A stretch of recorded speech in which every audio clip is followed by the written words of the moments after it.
Broncos country, what is poppin', man? The Broncos so far up to this point, got some really, really good news on the injury front as it pertains to a very key starter on this offense.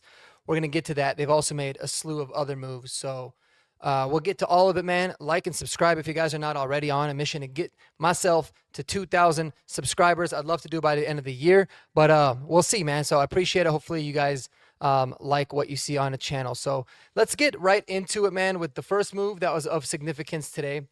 Per Mike Kliss, the Broncos have signed left tackle, it looks like. Yeah, a left tackle.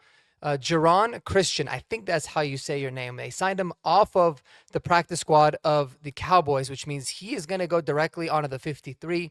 As a result, as a corresponding move, the Broncos have cut Michael Bandy, and they obviously hope to get him back onto the practice squad. So not really a surprising move, I guess. It's nice to have some tackle depth, especially with Alex Polcheski, right, playing at left guard. It's good to have a little bit of that there. And he's a veteran guy. He's 29 years old.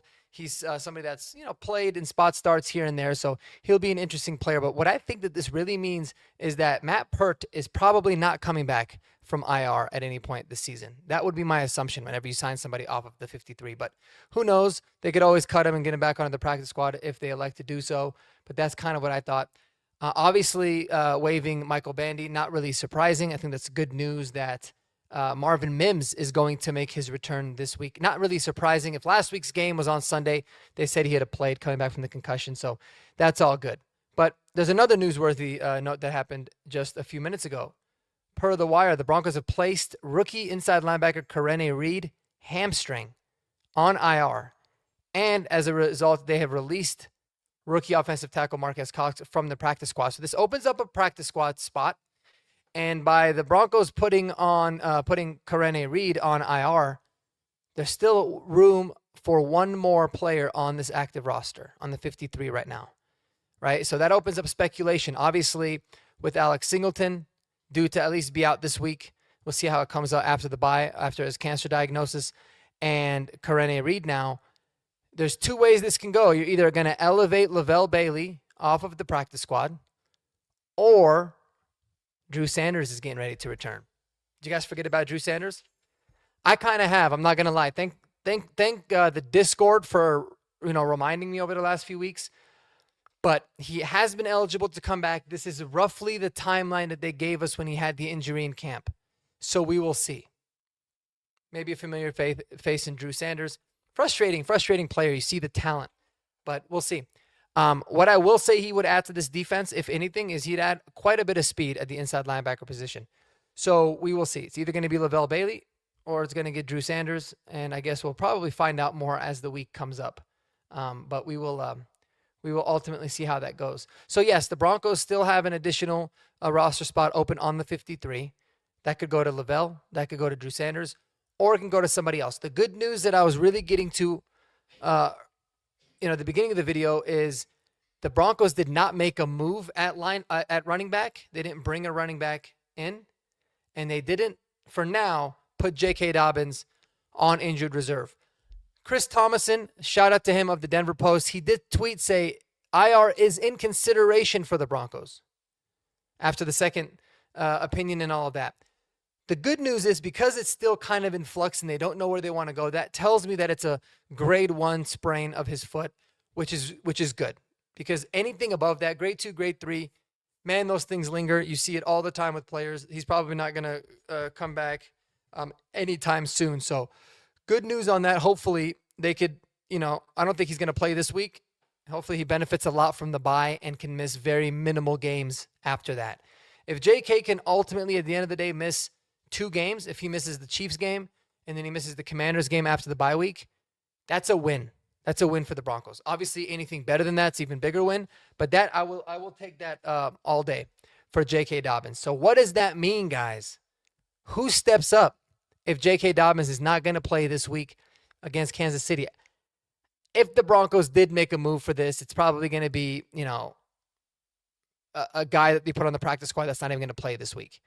So assuming that JK is out, you are going to see Jaleel McLaughlin obviously activated. Tyler Bidet and RJ Harvey are going to be doing it. The way that I would expect for this to go is I wouldn't expect for them to put too much more on RJ Harvey's plate. I think they're going to obviously give him more rushing attempts, but I think they really want to keep him in this Joker type of role where he's more of a pass catcher. I think you're going to see a lot of Tyler Bidet, in my opinion. I think he'll be kind of the full-time carry the rock guy. And here's the reason why. We know he can pass protect, right, very well. And let's face it, guys, as a pure runner, he's pretty good. Like, we've seen some pretty good flashes from him. And people tend to forget, he was named the starter for the Broncos last year. And 1 quarter into being a starting running back in the NFL, he breaks his back in the Jets game, which was obviously extremely unfortunate. So this is somebody that Sean Payton has a lot of praise for. And I get it, guys. He has had his moments of making some pretty good plays, and he's obviously had really bad drops. But he's a very important player on this team, regardless of how you want to cut it. This guy's cut his teeth, man. Worked his way. He was a 6th round pick, but he worked his way on practice squads, for a couple of years, earned his stripes, and now has become a very good pass protecting running back. He's looked like he's a really solid between the tackles runner, and he's a 4-phase special teamer. So yes, I will take that.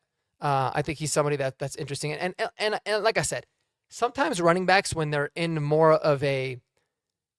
role where they're getting the ball more, they're getting into a groove a little bit more, they can really play a lot better than they do when they barely get the ball. So I look for a lot of Tyler Bidet, still a decent amount of RJ Harvey. If it was my choice, I would love for RJ Harvey to get a majority of the carries. I love his running style. I'd love to see him get better at that, but I think he'll get an increase. And you'll mix in Jaleel here and there. You'll have some packages for Jaleel because he can bring you a little bit of juice. But listen, I've been saying it the whole year. We are too reliant. We have been too reliant on JK Dobbins. We failed to truly address the position beyond just signing JK and drafting RJ Harvey. We still needed more. You would have liked to have a veteran backup or another backup. I always talk about it. Kyle Monangai was my guy in the draft, 7th round pick.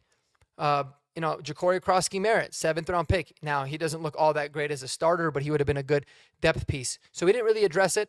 We're going to see how that ultimately pans out, and I'm excited. So let me know below in the comments who you want to see as the Broncos running backs should J.K. Dobbins miss this week.